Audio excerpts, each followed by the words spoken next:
If 365 Days was a fanfic on Archive of Our Own, it would be tagged with PWP, or Porn Without Plot. That's it. That's my intro.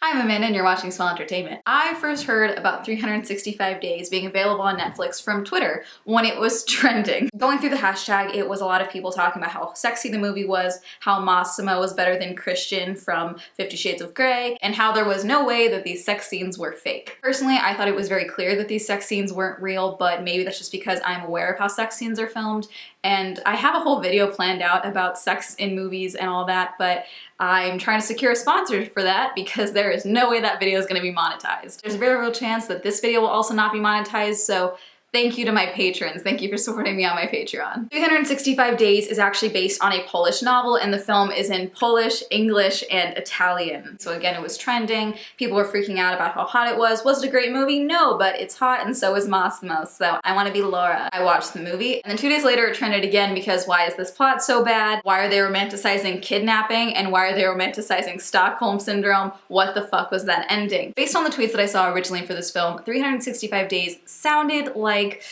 2014 Wattpad, okay? It sounded like all of those fanfics that were just rampant in that time where it was like sex slave to One Direction, sex slave to 5 Seconds of Summer. Like, it was a lot. That genre has definitely not gone away, the sex slave, I've been kidnapped, my mother sold me. Like those TikToks where it's like, I threw my hair into a messy bun, and then my mom came in and said, get out of here, bitch, I'm selling you to Ashton Irwin. Those TikToks aren't coming out of nowhere. That was a whole genre on Wattpad and Archive of Our Own and fanfiction.net, was your parents selling you to band members. But when I watched 365 Days, I know this is based on a book, but it's very hard to convince me that this didn't start out as like a mafia AU slash kidnapping AU type of situation on Archive of Our Own or something, and then it evolved into this movie. Because, oh my god, Laura is a businesswoman, she's in a shitty relationship. They go on a trip with their friends to Sicily to try and reignite their relationship for her birthday. But while she's there, Massimo, who's the head of the Sicilian mafia,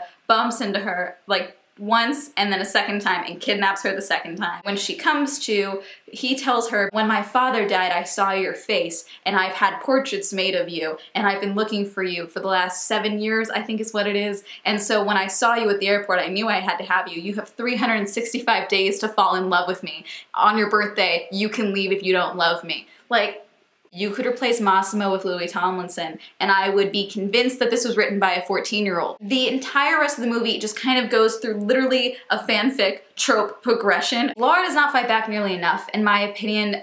She's like defiant at times and like gives him a hard time constantly, but she's still way too calm about a lot of it. He does tell her he won't take anything she doesn't want to give him, but there is a scene where they go out when they're shopping and she's trying on lingerie and he just follows her in and she's like, get out, and he's like, no.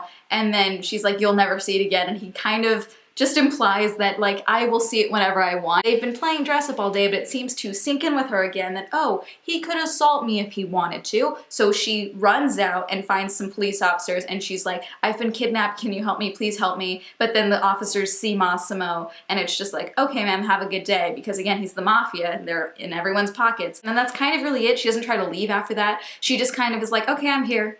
I'm gonna fuck with him. I have seen some people kind of like compare Anastasia from 50 Shades of Grey to Laura from 365 Days. I would say the bare basics of their characters is pretty much the same. You have 2 women that are mostly ordinary women, and then you have a high power executive, and you have a mafia don that have chosen them. But that's really it. Like, Laura is arguably more equipped for life than Anastasia was in 50 Shades of Grey, but also Anastasia is not being kidnapped. I know the characters are not meant to be compared, but everyone's comparing Christian to Massimo, so might as well compare their love interest. Plot is very basic and there's not a lot of depth to it. It really is just him being like, I'm gonna give you a year to fall in love with me. He really doesn't do a whole lot to convey that though. I mean, he buys her clothes, he tries to make her sexually frustrated the entire time. He's still like working and doing his job as the head of the mafia. At one point he has someone killed because he was selling kids. Passed over the whole opening of the film, which is Massimo's father getting shot and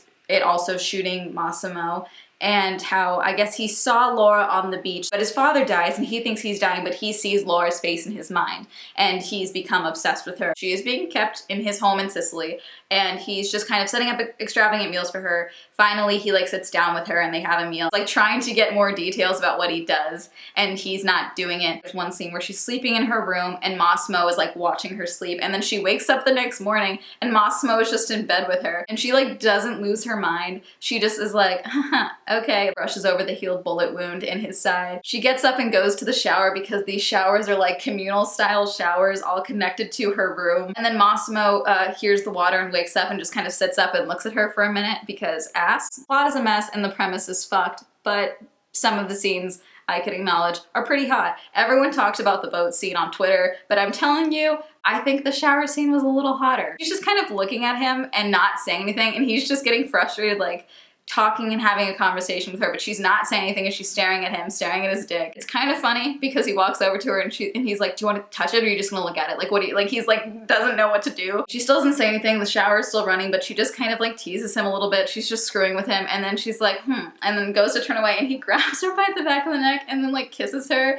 and it's like, he calls her baby girl in the scene, and he calls her baby girl multiple times throughout the film, but it's really only after their initial meeting that he calls her this, when she's being defiant or he's threatening her. Don't tease me, don't push me, because I'll just take what I want. Okay, I know she's teasing you, but you're trying to get her to fall in love with you when you already kidnapped her and she already doesn't feel safe, you 6'2" psycho. Like, what are you doing? His henchmen take her, literally kicking and screaming, onto a plane to go to one of his clubs to handle some business. I shouldn't be laughing because it's such a fuck situation. She's literally been kidnapped. She doesn't want to travel with them. They're literally moving her to a secondary location. John Mulaney told us we don't fucking go to a secondary location. A concerning thing. But it's so funny because they just cut to a shot where she's literally strapped with all these straps into a seat, and I shouldn't be laughing because this is so fucked up. So then he like teases her and like puts his hand down her pants. You have to earn the pleasure. Like, she's literally strapped to a chair, you've literally abducted her, what are you doing? You know? They go to this hotel and she's kind of like, okay, I want to give him a hard time. Like, he teased me on the plane, so I'm getting revenge, basically. She goes to his room in a robe, and in the room there's this giant portrait of him with a lion. He's like, it was a gift from a friend, and she was like, oh, the great Massimo, the conqueror of beasts and tiny women. In this scene, she's like teasing him, and then she's like, whatever, I'm leaving, and storms out, but the door is locked. And she's like, let me out, I want to leave. And then he's like, no, and puts her on the bed, handcuffs her to the bed, handcuffs a spreader bar to her legs, and just kind of leaves her on the bed. I know this is a movie, I know this is fictional, I know this is fake, but I'm watching this scene and she clearly doesn't want to be there in the moment, and it's just made me uncomfortable. But then she's just kind of strapped there, spread out, and he's like hanging on the bed frame. And then he goes and sits on the couch, and then this woman comes in, and then he gets a blowjob while staring at her, and it's supposed to be like this really seductive scene. She's just breathing heavily and one of her tits is out. It ends and she gets up and leaves, and then Massimo like crawls onto the bed, and then that one got really uncomfortable. She's like, no, don't, like, I'm begging you. And he just quietly undoes the braces and she leaves. Who made that choice? Wondering. Like, I already talked about how uncomfortable and how I'm not okay with the whole like strapping to the bed thing and like forcing her to watch, but like, if you're trying to get her like turned on by him, okay? Why bring in a second woman to blow him? Just wondering. It seems like it's not a jealousy they're trying to evoke from her. It's already been established that she likes how his dick looks. Why not just have him jerk off? The other woman is just a set piece in this, oh, this could be you. Like, what the fuck? Who wrote this scene? It's not a good scene. Goes back to her room. He still is like, you're coming with me to the club tonight. Then she gets dressed in like this short dress, puts on a long ponytail, like a sleek long ponytail, and it's like, where the fuck did she get the ponytail? Goes to the club, finds him, is like, again, toying with him across the club. He walks up to her and is like, what are you wearing? She was like, what? Is it because my dress is so short you could fuck me without lifting up the dress? Not even 2 hours ago, if that, he made you severely uncomfortable and like was implying that he was gonna force you on a situation that you were not comfortable in, it seems. So where's the logical thought process leading to this? Like, I'm just gonna give him a boner when he's doing business. Like, what? So he tells her to behave, he goes to finish business. She's going around and like flirting with this guy, and then he sees them across the club and looks up and she's like dancing on a pole. And then he says, I think in Italian, like, finally a real whore, like trying to force himself on Laura. And Massimo comes out and like grabs Laura, points the gun at the other guy. That's where that scene ends. Next thing we know, we're on a boat. The consigliere is there with them, and Laura wakes up to them talking about her because now they're all in deep shit. Apparently Massimo shot the guy who was being handsy with Laura. And the consigliere is like, you have to get rid of Laura, you have no other options, the families are not happy. Laura comes out and overheard, and Massimo is like, you did this, you couldn't have to be such a little slut, or something like that. And she's like, because your friend was gonna assault me, that's my fault. Next part happens really quickly. She runs up to the front of the boat, and Massimo's like following behind her like, Laura, be careful, like, what are you doing? She immediately falls off the side of the boat and apparently can't swim, so he dives off and saves her. She wakes up in bed and he's like, I don't know what I would do if I lost you, I can't lose you. I knew when she woke up from almost drowning that this was the moment, because this is what happens in fanfic when there's an abduction or a mafia situation or something fucking weird. The moment the life-saving event happens, it's like, oh my god, he really cares about me. So she like brings him over to her and like takes on his pants, and he's like, don't like play with me, don't mess with me, because he thinks she's gonna pull back, and then instead she blows him. He goes down on her. The blowjobs and then the eating out scene, I think, are where people mainly thought that this couldn't have been faked. I'm gonna be demonetized. The blowjobs are pretty right on in there, I would say, in that you physically see their mouth going over something cylindrical. As far as blowjobs go, I would say it's shot well, okay? But it's clearly not a real dick. But then also there's a scene where he just, spits into her vagina and then goes right back in. The way Twitter made it sound like you physically see him spit into her vagina. You clearly don't. It's clearly angled where he clearly spits down and then goes right back in. Do I forget people watch these videos? Like, why do I talk? Anyway, there's like a whole long scene of them having basically marathon sex throughout every part of this boat. I think, again, this is the part where everyone's like, oh my god, there's no way they're not faking this. This is so intimate. They're like showing everything, and it's like, they're clearly not actually having sex. His cock is probably in a tube sock. She probably has pasties all over her vagina. Something's covering her. This isn't real sex, and Michelle, who plays Massimo, confirmed that. So did I think the cinematographer confirmed it as well. But anyway, they have sex for like, we're led to believe, like a day or two. And then he tells her they're going to a ball. Oh my god, I have nothing to wear. So they bring in these two designers, and it's like the makeover scene. This is fan fiction. He takes her to a ball. They're dancing. Of course, suddenly they both know how to dance really well. When they're dancing, this woman comes up. She's Massimo's ex, or the before Laura. Like, he broke up with her the moment she saw Laura at the airport. So she's just a little recent. But she threatens Laura and says to Massimo in Italian, like, I could kill her. Massimo tells Laura who this woman is and that she threatened to kill Laura, and Laura's like, I want to leave, I want to go. And then there's a scene in wherever they're staying where Laura is like looking at herself in the bathroom mirror in a towel. I'm assuming it's supposed to be the moment where she's realizing either my life's in danger, it has been, but whatever, or I'm with someone who puts me in danger by being with them. Massimo comes up to her, clearly trying to have a moment, but she's like kind of pulling away. But they have sex again, because why have communication when you can just phone? But then right after they've had sex, she's still sitting on the counter of the bathroom. He tells her she's going to Poland tomorrow and to pack her things. I'll join you in a couple of days. And she looks so hurt. I've agreed to at least be intimate with you in this context of you abducting me. Now we know that your ex-girlfriend wants to kill me, but you're gonna send me away from you. So she goes to the apartment they set up for her, but then goes to her friend Olga's apartment and tells Olga everything. And she's like, I'm crazy, right? I'm in love with a man who kidnapped me. I'm insane. This is Stockholm Syndrome. It's like, okay, good, at least you're self-aware. But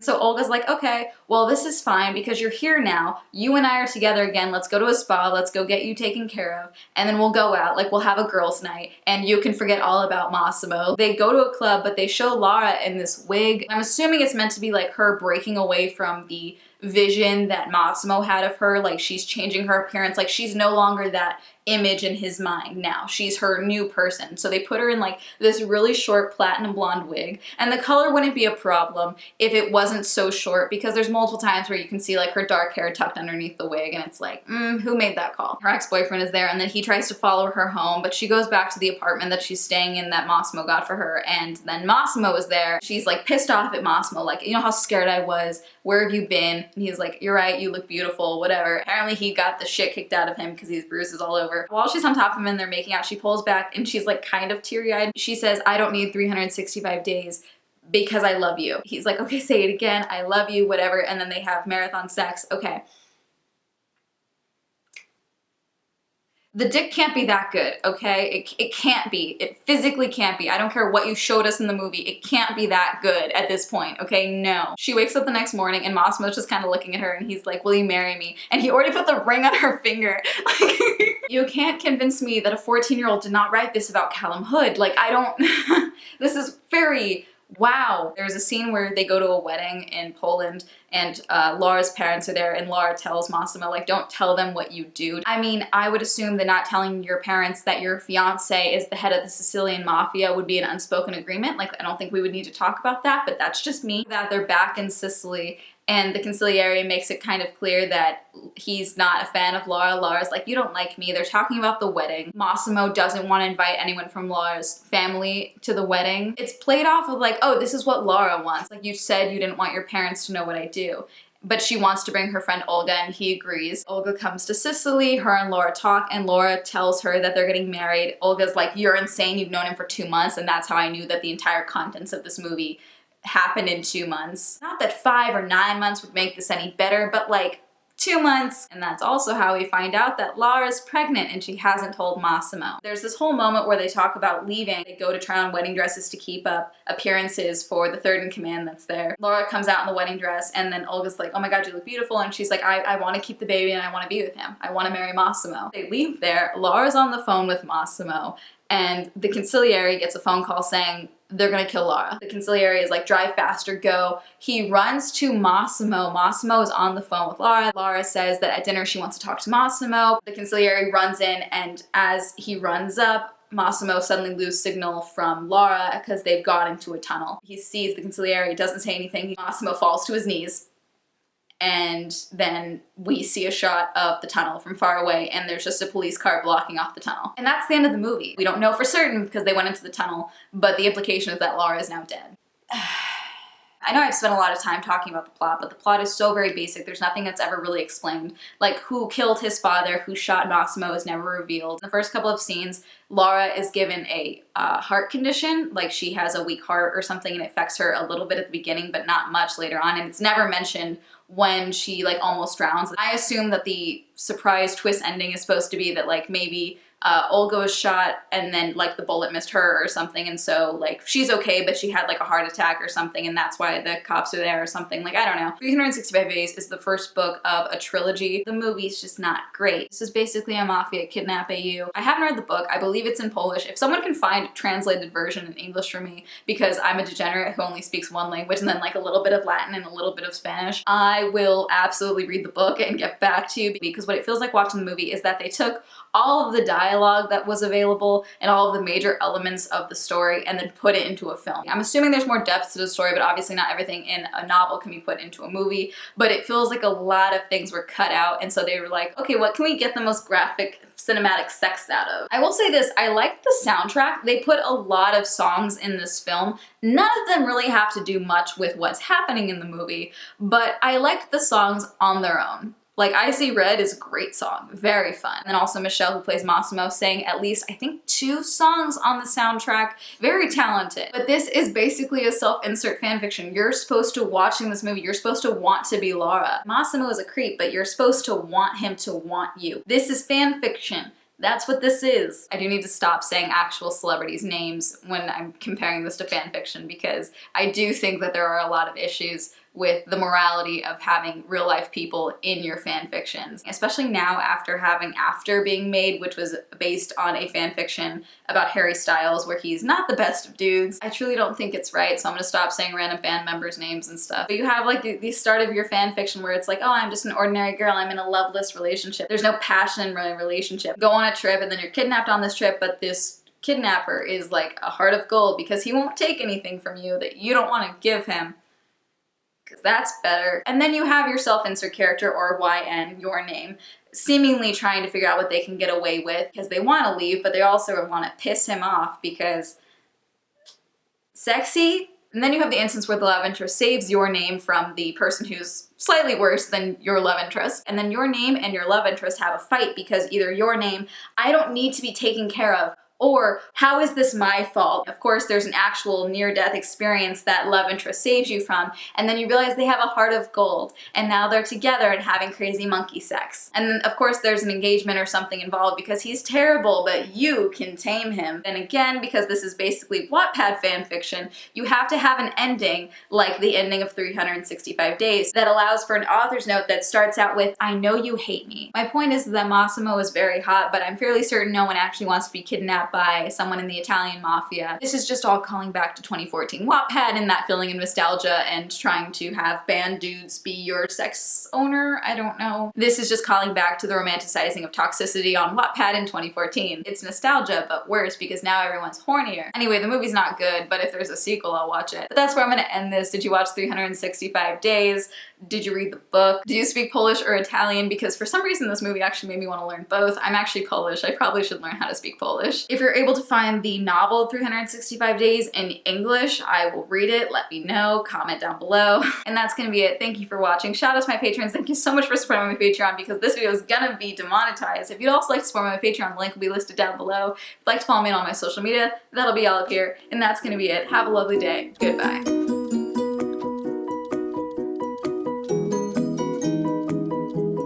Are you lost, baby girl? I'm sorry. I'm sorry. Thank you, Aaron, Adam, Alan, Elise, Brighton, Young, Cameron, Cameron D, Christopher, Chris, Cody, Colton, Crash PC, Don, Elliot, Aaron, Essen, Evan, Feckless, Hopeless, Jason, John M, Jonathan, Jordan, Kenneth, Kenny, Kevin, Kim, Lee, Lisa, Manga, Matt, Matthew, Matthew S, Meme Lord the Red, Michael, Michael J, Nathaniel, Prylock, Rob, Sam, Stefan, Frugal Filmmaker, Timothy, Torben, Tom, Victor, Wendy, Williams, Endry.